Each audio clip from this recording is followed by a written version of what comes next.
Hello, good morning friends.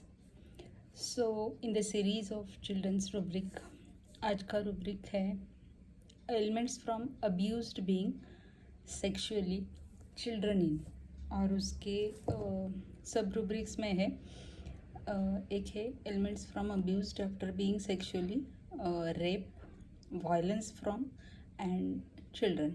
Okay, तो ये सारे रूब्रिक्स, तो इसका थोड़ा सा मीनिंग समझना ज़रूरी है जब हम in case of children use कर रहे हैं. ओके, तो एक तो एलिमेंट्स मतलब अपने को पता है कि कंप्लेंट्स, तो कंप्लेंट्स का कारण है from being abused sexually. Abused is abnormal use, जैसे हम समझते हैं कि गलत इस्तेमाल, ठीक है. और सेक्सुअली, तो सेक्सुअली को हम कैसे समझते हैं कि डायरेक्ट भी समझते हैं, डायरेक्ट सेक्सुअली अब्यूज़ हुआ है बच्चा, तो ये हिस्ट्री थोड़ी सी मिलना मुश्किल हो जाता है क्योंकि बच्चे बताते नहीं है कुछ बातें, क्योंकि उनको पता ही नहीं है कि they are being abused. Okay, या फिर कोई नज़दीक वाला पर्सन ही होता है, फैमिली में होता है, या फिर आजू बाजू में कोई होता है कि जिसको हम पहचानते हैं, और बच्चे भीड़ में आके या फिर डर की वजह से नहीं बताते ये चीज़ें, ठीक है. और दूसरा एक मीनिंग जो सेक्सुअली का हम लेते हैं, that is like weaker sex.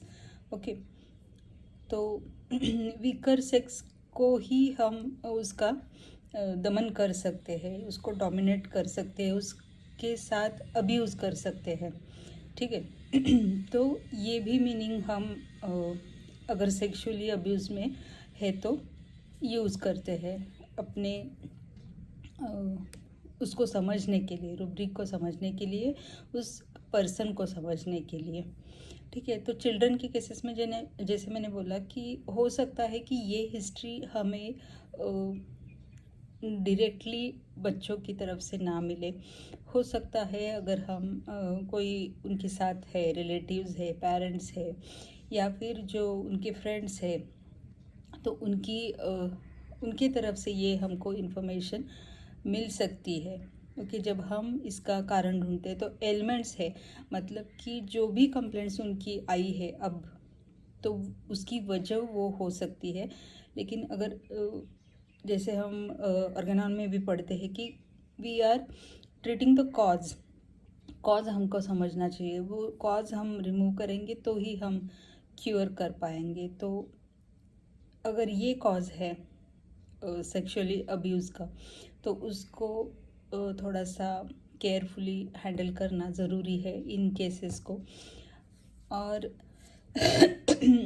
अगर हम बोलते कि चिल्ड्रन के केसेस में है ना, चिल्ड्रंस के रूब्रिक स्टडी कर रहे, तो हो सकता है कि चाइल्डहुड में ऐसा कुछ हुआ हो और उसका इफ़ेक्ट लॉन्ग रह गया हो, और उसके बाद में जब वो बच्चा बड़ा हो जाए तो उसको वो कंप्लेंट्स आ जाए, और उसकी हिस्ट्री में वो अपने को समझ आ जाए, तब भी हम ये रूब्रिक यूज़ कर सकते हैं. जैसे कार्सिनोसिन की केसेस में हम समझते कि it has been dominated. Carcinosin बहुत ज़्यादा जो बच्चा है डोमिनेटेड रहता है फैमिली में किसी भी वजह से, ठीक है. तो हो सकता है कि हमको ये बाद में मिले, तो वो टाइम में भी हम ये रूब्रिक ले सकते हैं, ठीक है. So this is all for today. Thank you very much for listening. Happy learning, keep learning.